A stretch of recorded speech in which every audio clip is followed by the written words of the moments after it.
Dans cette vidéo, on va parler de Scratch et notamment de blocs.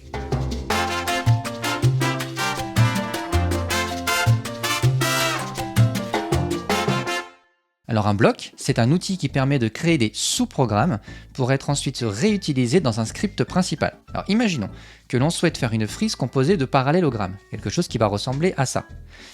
Ici, il y a 6 parallélogrammes.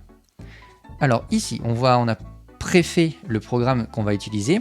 À droite, on a le script qui permet de faire un parallélogramme, et à gauche, le script principal qui va nous faire la frise, avec la boucle répétée 6 fois, puisqu'on veut 6 parallélogrammes.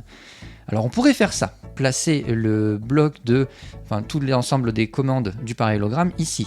Mais on voit qu'on a un programme long et peu pratique à modifier et à réutiliser.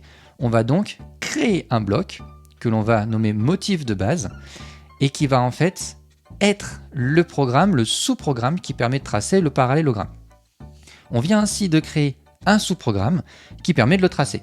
On va pouvoir prendre cette commande, c'est une sorte de raccourci que l'on va placer dans le script principal.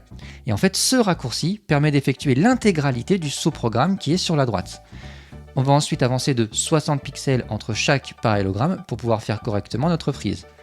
On déclenche notre programme et voilà le résultat. Un deuxième exemple d'utilisation de blocs, cette fois pour faire des rosaces. Ici, le motif de base est un octogone de 70 pixels de côté. Et on va en tracer 10. Là encore, au lieu d'avoir un seul script un peu long, on va créer un bloc, ici notre motif de base, pour créer ensuite un sous-programme et alléger notre programme, notre script principal.